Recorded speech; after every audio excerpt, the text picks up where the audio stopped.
श्री शिवाय नमस्तुभ्यम भक्तों। 14 जुलाई 2025 सावन के पहले सोमवार के पवित्र दिन में यहाँ पर बांधे एक जोड़ी हरी चूड़ी 24 घंटे के अंदर में देखें। चमत्कार। सावन का जो महीना होता है मर्यादा एवं यह भक्ति का महीना होता है, भक्ति का माह होता है। सावन के पूरे महीने पर भगवान भोलेनाथ जी का नियंत्रण माना जाता है। कालों के भी काल कहे जाने वाले महाकाल शिव शंभू को सावन का पवित्र महीना बहुत ही खूबसूरत लगता है। इस समय सूखे पड़े बंजर, सूखे पड़े बाग खिलखिला उठते हैं। चारों ओर हरियाली ही हरियाली दिखाई होती है। सावन का महीना लड्डू गोपाल श्री कृष्ण जी को अति प्रिय है। अपने बाल गोपाल रूप में भगवान लड्डू गोपाल वृंदावन में सावन में स्नान अवश्य करने आते हैं। भगवान श्री कृष्ण जी सखियों के साथ मिलकर वर्षा आदि में स्नान करते हैं और नृत्य आदि करते हैं। दोस्तों, ऐसा माना जाता है कि सावन के पूरे महीने भर भगवान भोलेनाथ जी की पूजा पाठ करने से वह शीघ्र ही प्रसन्न होते हैं। सावन का पूरा महीना भगवान भोलेनाथ जी का प्रिय महीना है। इसकी अनेक पौराणिक कथाएं एवं धार्मिक मान्यताएं भी हैं। दोस्तों, जनसाधारण लोग किसी और महीने में संयम नियम का पालन करें या ना करें, लेकिन सावन के महीने में संयम एवं नियम का पालन जरूर करते हैं। सावन में जो लोग व्रत आदि करते हैं तो उन्हें पूरे महीने भर लहसुन, प्याज तथा किसी का झूठा भोजन भी नहीं करना चाहिए, क्योंकि इस समय व्रतधारी भगवान शिव की शरण में होता है। तो आप कोई भी ऐसा पाप ना करें जिससे भगवान शिव क्रोधित हो जाए। तो आज की जो वीडियो है बहुत ही सुंदर है, ज्ञानवर्धक जानकारी है। इस वीडियो को अपने फायदे के लिए जरूर पूरा देखना है, क्योंकि अधूरा ज्ञान पापा है, हमेशा अधूरा फल ही देगा और भगवान शिव जी का अपमान भी माना जाएगा। इसलिए सावन के शुभ अवसर पर वीडियो को अंत तक जरूर देखें और कमेंट में अपनी राशि जरूर डाल दीजिए। यदि हमारे पास कोई उपाय होगा तो वह आकर हम आपके कमेंट के रिप्लाई में जरूर बताएंगे। सावन के महीने की विशेष महत्व कुछ इस तरह से है। दोस्तों, सावन के महीने में ही समुद्र मंथन हुआ था। सावन के महीने में ही माता लक्ष्मी उत्पन्न हुई थी और माता लक्ष्मी को धन की देवी का दर्जा सावन के महीने में ही प्राप्त हुआ था। सावन के महीने में ही भगवान भोलेनाथ जी भूलोक पर आ जाते हैं, और भूलोक पर जिनके घर पर यथावत शिवलिंग रखा हुआ होता है तो उनके घर में भगवान आशंकित जरूर आते हैं। दोस्तों, इस माह में भगवान विष्णु योग निद्रा में चले जाते हैं तो सृष्टि का जो भार होता है वह भगवान भोलेनाथ संभालते हैं। तो आज की जो वीडियो का विषय है बहुत ही सुंदर है कि इस वृक्ष पर बांधे 2 जोड़ा हरी चूड़ी, आपकी हर इच्छा शीघ्र ही पूर्ण होगी। और इस वृक्ष पर सावन में अगर हरी चूड़ी बांधते हैं तो आपकी सभी मनोकामना शीघ्र ही पूर्ण होगी ही होगी, और आपका आने वाला समय भी सुगमता पूर्वक से गुजरेगा। और कैसी भी आपके जीवन में जो परेशानी चल रही हो वह परेशानी भी समाप्त हो जाएगी। अच्छी चूड़ी सभी समुदाय के लोग पहनते हैं। हिंदू, मुस्लिम, सिख, ईसाई सभी लोग अपने हाथों में चूड़ियां अवश्य धारण करते हैं। कोई इसे बैंगल्स बोलता है तो कोई इसे करें तो कोई इसे चूड़ी आदि बोलता है, लेकिन चूड़ी का महत्व सर्वप्रिय है। देवी देवताओं को अति आकर्षित करने वाली चूड़ियां मानी जाती हैं, खासकर माता रानी जो महिला चूड़ी पहनकर। दोस्तों, अगर आप भी भोलेनाथ जी के सच्चे भक्त हैं तो कमेंट बॉक्स में ओम नमः शिवाय जरूर लिखना, और अगर आप भोलेनाथ से प्यार करते हैं तो एक लाइक जरूर करेंगे। दोस्तों, भगवान भोलेनाथ जी को ये 3 वृक्ष अत्यंत प्रिय है और इस वृक्ष की पूजा करने से शिव पूजा करने का ही फल प्राप्त होता है। दोस्तों, इस वृक्ष के बारे में शास्त्रों में यह भी कहा जाता है कि मनुष्य जाति के जन्म कल्याण के लिए स्वयं भगवान भोलेनाथ एवं माता पार्वती इन वृक्षों के रूप में भूलोक पर अवतरित हुए थे, अर्थात भूलोक पर जन्म लिया था। तो आइए इस वीडियो में जानते हैं सावन में हरी चूड़ी का महत्व। दोस्तों, हरा रंग सौभाग्य एवं उल्लास का प्रतीक माना जाता है, जो मन को शीघ्र ही आनंदित करता है। हरा रंग प्रकृति का वह स्वरूप है। हरा रंग प्रकृति का स्वरूप माना जाता है और माता पार्वती भी प्रकृति है एवं भोलेनाथ को पुरुष माना जाता है। दोस्तों, हरे रंग का उदाहरण कुछ इस तरह से है, जैसे सावन में भगवान शिव जी को चढ़ाए जाने वाले बेलपत्र, धतूरा, भांग एवं दूब हरे रंग की होती है। दोस्तों, प्रकृति निर्माण करने वाले भगवान भोलेनाथ हरे रंग से अति शीघ्र ही प्रसन्न होते हैं। सावन में जो महिला हरे रंग की चूड़ी पहनती है, हरे वस्त्र धारण करती है, उन्हें अखंड सौभाग्य की प्राप्ति होती है। इसीलिए कहा जाता है जितनी भी माताएं बहनें हैं उन्हें पूरे सावन के महीने में हरे रंग की चूड़ी जरूर पहननी चाहिए, हरे वस्त्र जरूर धारण करने चाहिए। सावन के महीने में जो माताएं बहनें भगवान भोलेनाथ की पूजा करती है, शिव पुकारती है, ऐसी माता बहनों को हरे रंग के वस्त्र धारण करने चाहिए और भूलकर भी सावन के महीने में नीले और काले वस्त्र किसी भी महिला को कदापि नहीं पहनने चाहिए। ऐसा माना जाता है कि इस रंग के कपड़े पहनने से महिला के पति पर कष्ट आते हैं और उनके पति की आयु कम हो जाती है। तो दोस्तों, इस वृक्ष पर किसी भी सावन सोमवार के दिन या सावन में किसी भी समय जरूर बांधें। हरी चूड़ी, दुर्भाग्य आपका सौभाग्य में बदल जाएगा भी। आपके ऊपर परेशानी हो, गरीबी हो, कष्ट हो, कर्ज हो, तकलीफ हो, जीवन में जो परेशानी हो, वह सारी समस्याएं समाप्त हो जाएंगी। दोस्तों, केवल एक ही सोमवार के दिन अगर आप यह उपाय करते हैं, हरी चूड़ी इस वृक्ष पर बांधते हैं, तो आपके जन्म जन्मांतर की गरीबी भी मिट जाती है और शीघ्र ही आपके एक ही सोमवार के दिन यह उपाय करने से मनोकामना पूर्ण होगी। तो दोस्तों, वह वृक्ष कौन से है, आइए जानते हैं। प्रथम वृक्ष है शमी का वृक्ष। शमी के वृक्ष के बारे में ध्यान से सुनिए। तो शम का वृक्ष माता पार्वती का एवं भगवान भोलेनाथ जी का मिश्रित स्वरूप कहा जाता है। इसलिए दोस्तों, शमी के वृक्ष को उमाश्वर वृक्ष भी कहा जाता है। पूरे सावन भर शम के वृक्ष पर माता पार्वती एवं भगवान भोलेनाथ जी का वास माना जाता है। सावन के महीने में गोदली बेला पर प्रदोष काल के समय, अर्थात दोस्तों जब ना ही दिन हो और ना ही रात, अर्थात संध्या काल के समय, तो इस वृक्ष को संध्या काल के समय में गोदली बेला में या फिर प्रदोष समय में इस वृक्ष को छूने से पाप, दोष, कष्ट एवं परेशानी केवल सावन के महीने में छूने मात्र से समाप्त हो जाती है। दोस्तों, सावन के पवित्र महीने में अगर शमी वृक्ष की जड़ पर कच्चा दूध डाला जाए, यह कायावा दाह है, तो भगवान शिव शीघ्र ही प्रसन्न होते हैं एवं माता पार्वती का ढेर सारा आशीर्वाद प्राप्त होता है। दोस्तों, शम के वृक्ष का महत्व कुछ इस तरह से है। भगवान राम रावण पर आक्रमण करने के पूर्व भगवान राम ने शमी वृक्ष की पूजा की थी और पांडवों ने अपने दिव्य हथियार भी शमी के वृक्ष के नीचे में दबाए थे। शमी का वृक्ष जिस घर में लगा होता है उस घर का कल्याण हो जाता है और उस घर में सभी तरह के भौतिक सुखवास माना जाता है। तो दोस्तों, सावन के किसी भी सोमवार के दिन शमी वृक्ष पर उमा महेश्वर का ध्यान करते हुए 2 जोड़ी हरी चूड़ी एवं हरे रंग का रिबन जरूर बांधना चाहिए, या फिर हरे कलर का जो भी आपको श्रृंगार आदि मिल जाए वह आपको जरूर बांधना चाहिए, जैसे कि हरे रंग की मेहंदी, हरे रंग की बिंदी आदि या हरी चूड़ियां जरूर बांधनी चाहिए। दोस्तों, कैसी भी आपकी मनोकामना हो वह एक ही बार में पूर्ण हो जाएगी, क्योंकि इस खास समय पर यानी सावन के समय में भगवान शिव खास तौर पर वास करने आते हैं धरती पर और शमी के वृक्ष में स्थायी रूप से वास करते हैं। शमी का वृक्ष छूने मात्र से आपकी मनोकामना शीघ्र ही पूर्ण हो जाएगी। पूरे सावन भर अगर शमी के पत्ते भोलेनाथ जी को उनकी पूजा में चढ़ाते हैं तो इससे अष्टलक्ष्मी आपके घर में वास करती है। आपके घर में कैसी भी गरीबी हो, दरिद्रता हो, दुख हो, पर सब समाप्त हो जाती है और पूर्ण रूप से आपके घर में भौतिक सुख आकर के निवास करने लगते हैं। दोस्तों, दूसरा वृक्ष है धतूरे का वृक्ष। धतूरे का वृक्ष भगवान भोलेनाथ जी के उग्र रूप काल भैरव के अंश से उत्पन्न हुआ है।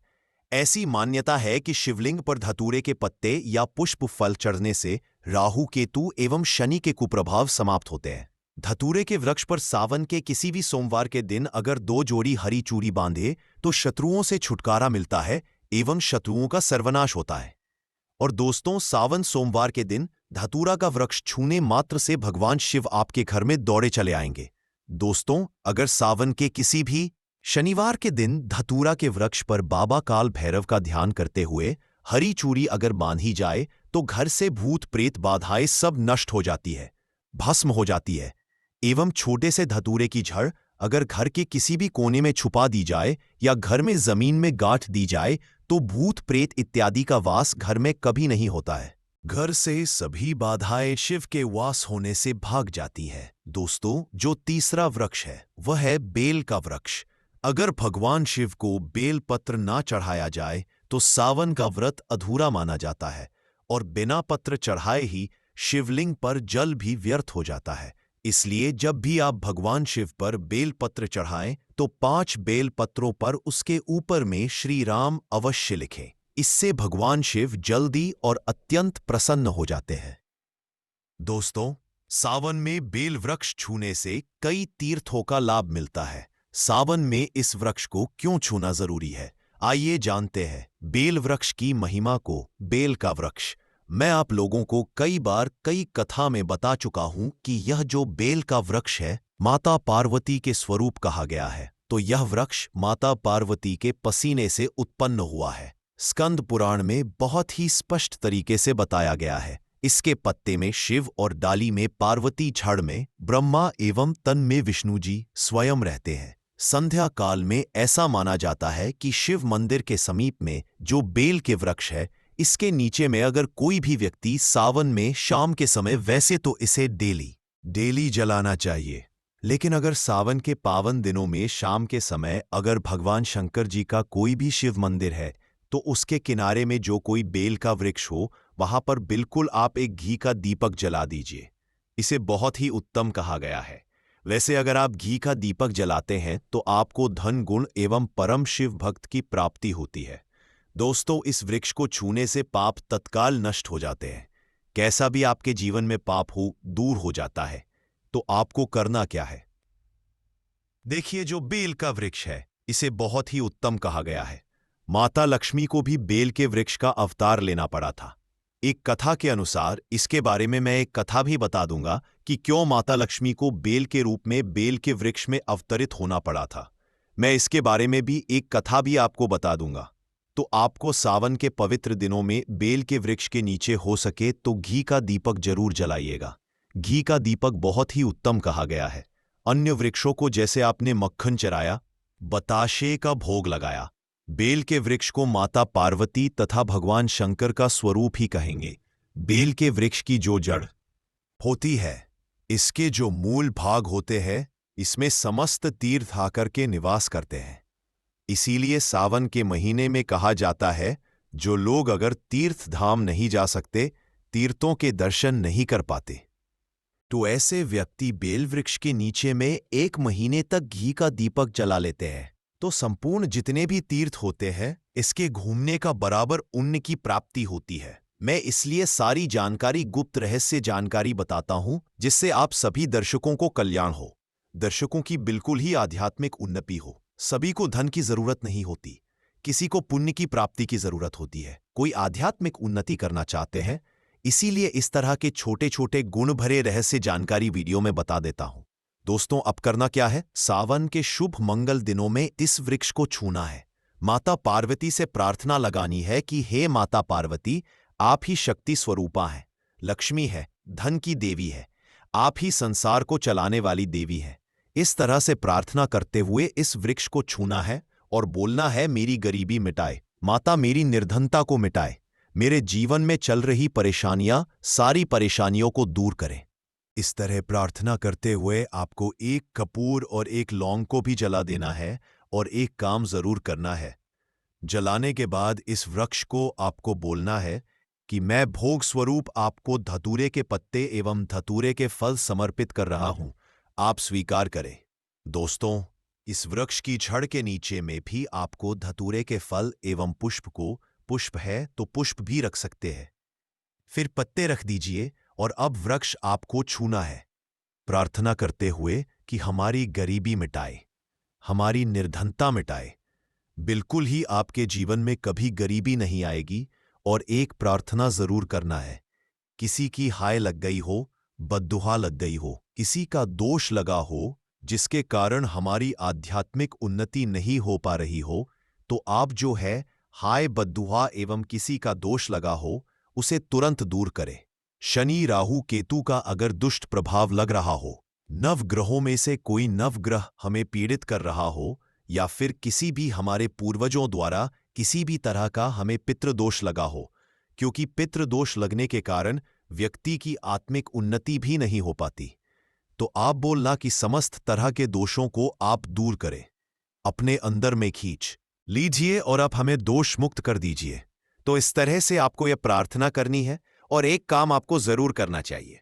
आपको सावन के समय धर्मशास्त्रों में कहा गया है, बहुत सारे लोग भी बताते हैं, हमारे गुरुजी भी कहा करते थे, सावन के दिन अगर बेल के वृक्ष की जड़ में मिश्रित युक्त मिश्री, जो मिश्री आती है खड़ी खड़ी, आप सभी दर्शकों को जरूर पता होगी, शक्कर टाइप की होती है, तो आपको मिश्री डाला हुआ दूध अगर आप इनकी जड़ में डालते हैं तो ऐसा कहा गया है कि ऐसा व्यक्ति कभी निर्धन नहीं होता। ऐसे व्यक्ति के जीवन से किसी भी तरह से अगर लक्ष्मी रुष्ट हो चुकी हो, ऐसे व्यक्ति पर मां लक्ष्मी भी प्रसन्न होती है। ऐसे व्यक्ति के जीवन में धन का अभाव नहीं होता। ऐसे व्यक्ति फिर निरोग रहते हैं, निरोग काया प्राप्त होती है। आप चाहते हैं तो यही क्रिया नियम के वृक्ष पर भी कर सकते हैं। नियम के वृक्ष पर माता लक्ष्मी निवास करती है, समस्त दैव शक्ति निवास करती है। नियम के वृक्ष में अगर आप जो है सावन के शुभ मंगल दिनों में आपको एक गिलास या फिर एक लोटे, सामर्थ्य के अनुसार तांबे के लोटे में आपको दूध डाल के इनके अंदर जो है अभिषेक करना चाहिए, इनकी जड़ में डालना चाहिए, लेकिन आपको मीठा दूध ही डालना है। मिश्री मिला हुआ दूध आपको चरना है, इनकी जड़ में डालना है और गरीबी मिटाने की प्रार्थना करनी है। या फिर जिन लोगों पर कर्जे का भार है वह लोग बोल सकते हैं कि हमारे कर्जे का भार दूर हो। वो जीवन में जो किसी भी तरह की जो परेशानी है वो परेशानी भी बोल देना, वो परेशानी तत्काल ये वृक्ष समाप्त करते हैं और आपको इसे छू करके आ जाना है। दोस्तों, सावन में आप इन वृक्षों को जरूर छुएं, आपका कायाकल्प हो जाएगा। भगवान शिव आपके ऊपर मेहरबान हो जाएंगे, आपकी भक्ति की कामना आराधना पूर्ण हो जाएगी। तो अगर आप महादेव की कृपा प्राप्त करना चाहते हैं और उन्हें अपने घर पर बुलाना चाहते हैं तो कमेंट बॉक्स में लिखें, भगवान शिव जी आपका स्वागत। श्री शिवाय नमस्तुभ्यं भक्तों, 14 जुलाई 2025 सावन के पहले सोमवार के पवित्र दिन में यहां पर बांधे एक जोड़ी हरी चूड़ी 24 घंटे के अंदर में देखें। चमत्कार, सावन का जो महीना होता है मर्यादा एवं यह भक्ति का महीना होता है, भक्ति का माह होता है। सावन के पूरे महीने पर भगवान भोलेनाथ जी का नियंत्रण माना जाता है। कालों के भी काल कहे जाने वाले महाकाल शिव शंभू को सावन का पवित्र महीना बहुत ही खूबसूरत लगता है। इस समय सूखे पड़े बंजर, सूखे पड़े बाग खिलखिला उठते हैं, चारों ओर हरियाली ही हरियाली दिखाई होती है। सावन का महीना लड्डू गोपाल श्री कृष्ण जी को अति प्रिय है। अपने बाल गोपाल रूप में भगवान लड्डू गोपाल वृंदावन में सावन में स्नान अवश्य करने आते हैं। भगवान श्री कृष्ण जी सखियों के साथ मिलकर वर्षा आदि में स्नान करते हैं और नृत्य आदि करते हैं। दोस्तों, ऐसा माना जाता है कि सावन के पूरे महीने भर भगवान भोलेनाथ जी की पूजा पाठ करने से बस शीघ्र ही प्रसन्न होते हैं। सावन का पूरा महीना भगवान भोलेनाथ जी का प्रिय महीना है। इसकी अनेक पौराणिक कथाएं एवं धार्मिक मान्यताएं भी हैं। दोस्तों, जनसाधारण लोग किसी और महीने में संयम नियम का पालन करें या ना करें, लेकिन सावन के महीने में संयम एवं नियम का पालन जरूर करते हैं।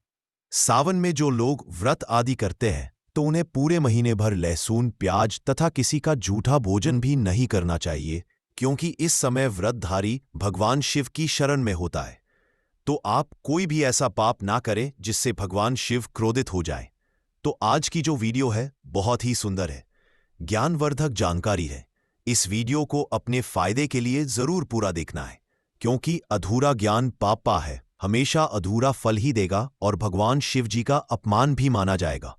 इसलिए सावन के शुभ अवसर पर वीडियो को अंत तक जरूर देखें और कमेंट में अपनी राशि जरूर डाल दीजिए। यदि हमारे पास कोई उपाय होगा तो वह आकर हम आपके कमेंट के रिप्लाई में जरूर बताएंगे। सावन के महीने की विशेष महत्व कुछ इस तरह से है। दोस्तों, सावन के महीने में ही समुद्र मंथन हुआ था।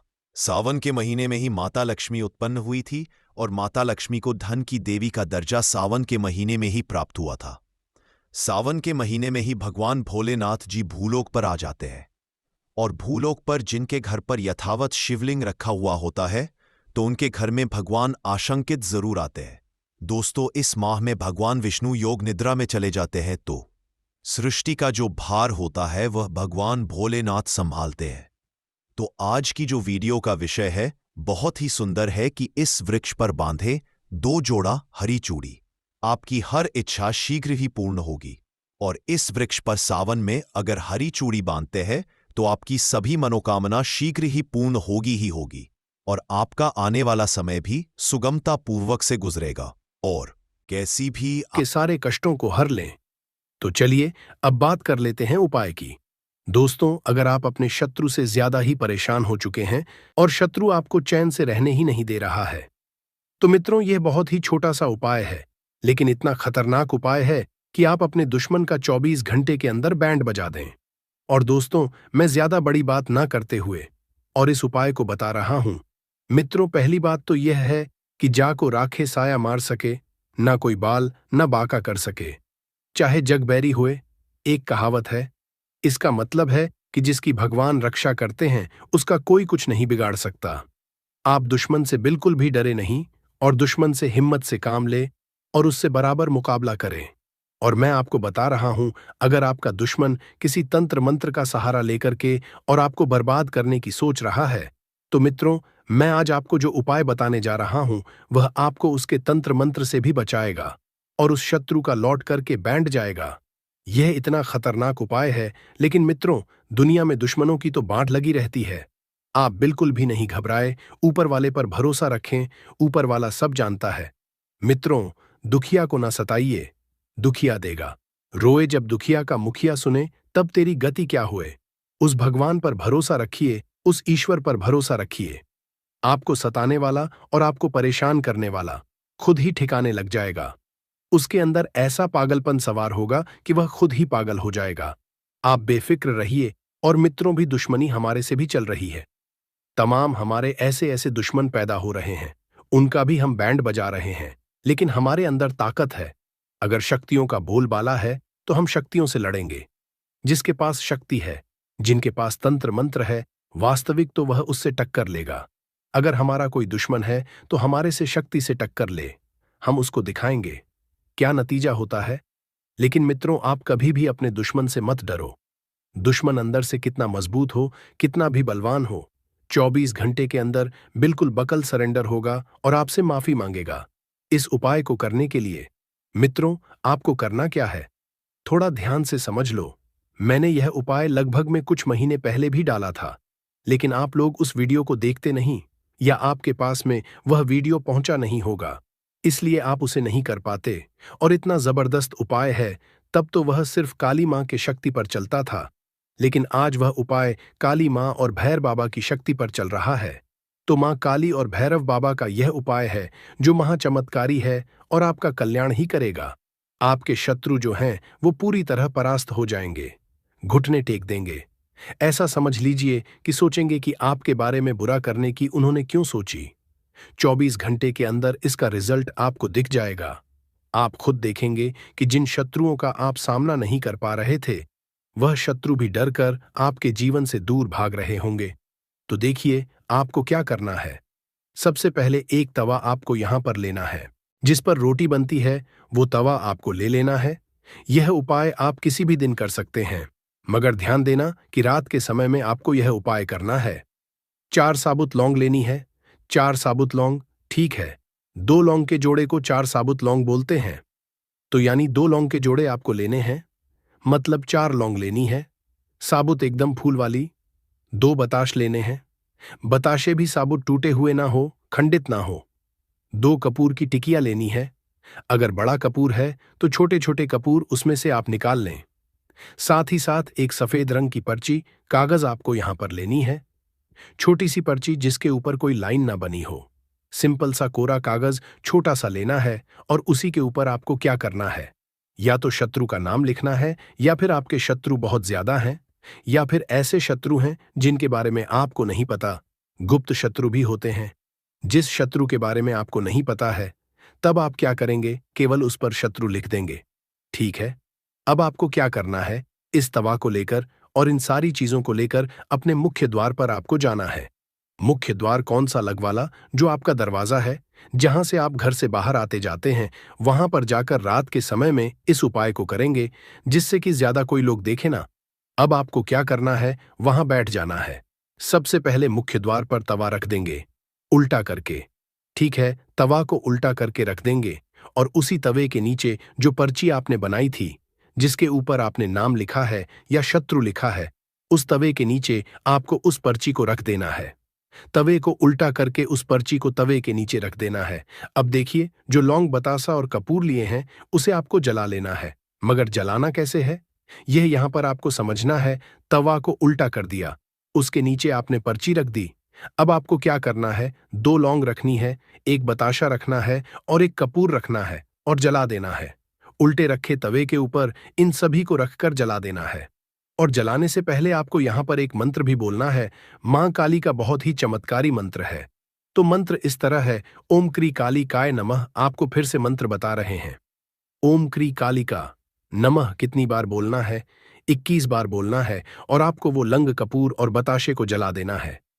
अब देखिए, इसके बाद आपको क्या करना है। जो 2 लौंग बची है, एक बताशा बचा है और एक कपूर बचा है, उसे भी आपको उस तवे के ऊपर रखना है।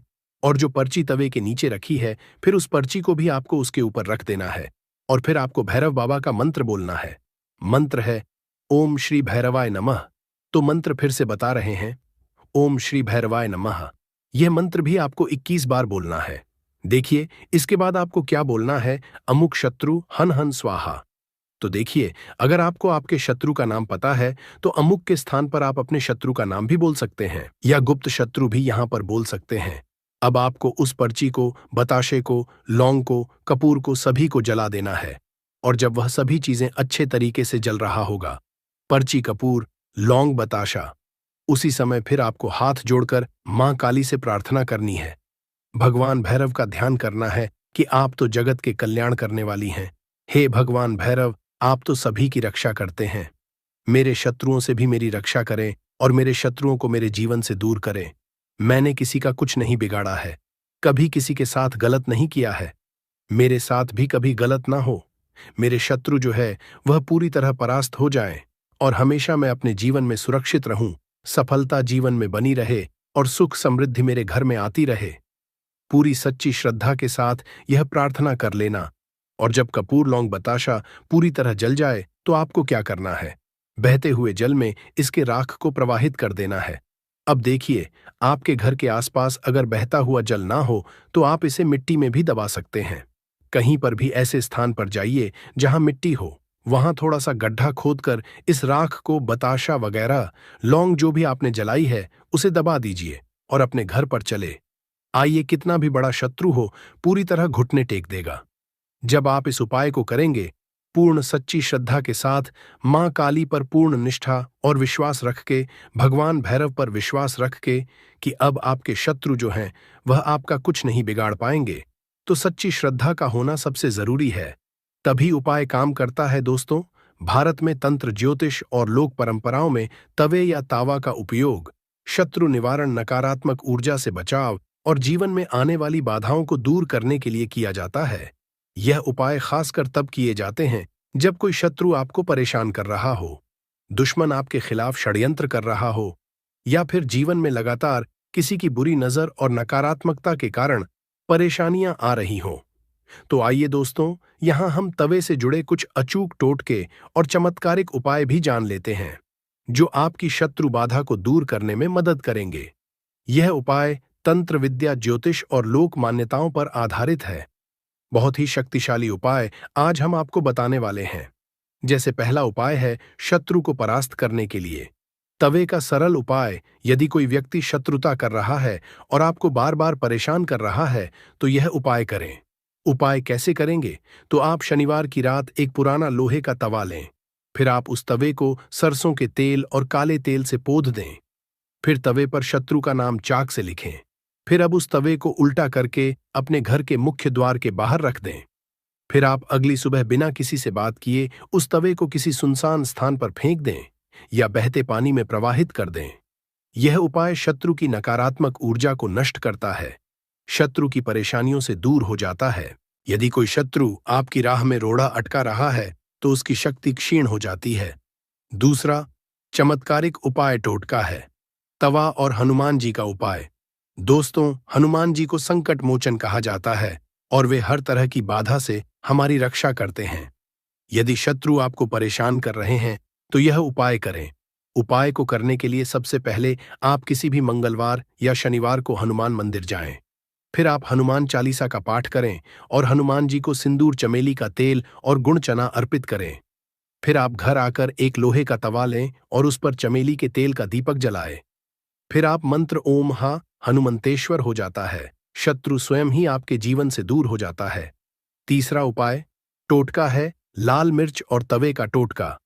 शत्रु के लिए अगर आपका शत्रु आपको मानसिक, शारीरिक या आर्थिक रूप से नुकसान पहुंचाने की कोशिश कर रहा है तो यह तांत्रिक उपाय करें। उपाय कैसे करें तो आप शनिवार की रात या अमावस्या के दिन एक लोहे के तवे पर 7 लाल मिर्च रखें। फिर आप तवे को आग पर रखें और जैसे जैसे मिर्च जलती जाए शत्रु का नाम लेते जाएं। फिर जब मिर्च पूरी तरह जल जाए तो उसकी राख को किसी पुराने पेड़ के नीचे दबा दें। यह टोटका शत्रु की शक्ति को कमजोर कर देता है। यदि शत्रु आपको नुकसान पहुंचाने की कोशिश कर रहा है तो वह खुद ही उलझ जाता है। नकारात्मक शक्तियों का असर खत्म हो जाता है। चौथा टोटका उपाय है तवा और काला धागा। टोटका अगर आपको लगता है कि कोई व्यक्ति आपके परिवार, व्यापार या नौकरी में बाधाएं डाल रहा है तो यह उपाय करें। उपाय कैसे करना है तो आप शनिवार को एक नया काला तवा लें, फिर उसमें सरसों के तेल से शत्रु का नाम लिखें। फिर इसके बाद तवे को काले धागे से लपेटकर अपने घर के दक्षिण पश्चिम कोने में रख दें। फिर आप हर शनिवार तवे पर काले तिल और एक दीपक जलाएं। यह उपाय नकारात्मक शक्तियों से बचाव करता है। शत्रु की चालें विफल हो जाती हैं। व्यापार, नौकरी और परिवार में सुख शांति बनी रहती है। पांचवा टोटका उपाय है नींबू, काली मिर्च और तवा का उपाय। अगर आपका कोई कट्टर शत्रु है और आप उसे निष्क्रिय करना चाहते हैं तो यह उपाय करें। उपाय कैसे करना है तो आप मंगलवार की रात में एक काले तवे पर सरसों के तेल से शत्रु का नाम लिखें। फिर आप तवे को उल्टा करके उसके नीचे एक नींबू और 7 काली मिर्च रखें। फिर अगली सुबह तवे को किसी चौराहे पर फेंक दें और पीछे मुड़कर ना देखें। इस उपाय से शत्रु मानसिक रूप से कमजोर हो जाएगा और वह आपको परेशान करना बंद कर देगा। उसके नकारात्मक विचार निष्फल हो जाएंगे। छठा टोटका और उपाय है नौकरी और व्यापार में शत्रु बाधा हटाने का टोटका ध्यान देना। दोस्तों, यदि व्यापार में कोई प्रतिद्वंदी आपको नुकसान पहुंचाने की कोशिश कर रहा है या नौकरी में कोई आपका विरोधी बन गया है तो यह उपाय करें। उपाय कैसे करें तो आप शनिवार को एक लोहे के तवे पर 7 लौंग रखें। फिर आप तवे को आग पर रखें और मंत्र ओम क्ली हनुमते नमः इस मंत्र को 108 बार बोलें। फिर जलने के बाद लौंग को किसी बहते पानी में प्रवाहित कर दें। इस उपाय से व्यापार में शत्रु बाधाओं का नाश होता है, नौकरी में विरोधी कमजोर पड़ जाते हैं और सकारात्मक ऊर्जा बनी रहती है। सातवां उपाय टोटका है बुरी नजर से बचाने के लिए। तवे का उपाय अगर आपको लगता है कि कोई शत्रु आपकी तरक्की से जलता है और नजर लगाता है तो यह उपाय करें। उपाय कैसे करना है तो आप किसी भी अमावस्या को एक पुराने तवे को घर के बाहर रख दें। फिर आप तवे के ऊपर नमक और लाल मिर्च रखें। फिर आप अगली सुबह बिना किसी से बात किए इसे बहते पानी में प्रवाहित कर दें।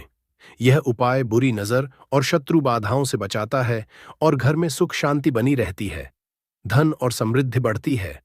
आठवां उपाय टोटका है अपने घर की सुरक्षा के लिए। तवे का उपाय अगर आपके घर को बुरी नजर और शत्रुता से बचाना है तो यह उपाय करें। उपाय को करने के लिए आप किसी भी अमावस्या को पुराने तवे को बाहर रख दें।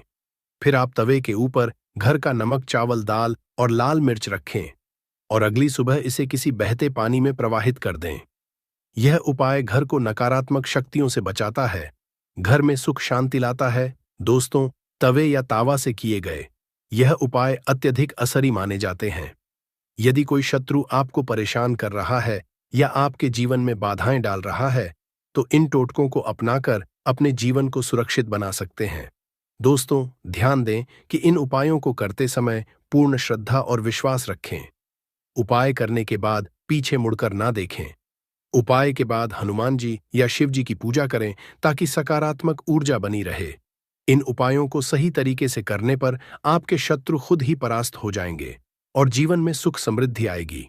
तो देखिए, अगर आपको कुछ भी ऐसा इसमें जो उपाय नहीं समझ आया हो, कुछ पूछना हो तो आप कमेंट सेक्शन में पूछ सकते हैं।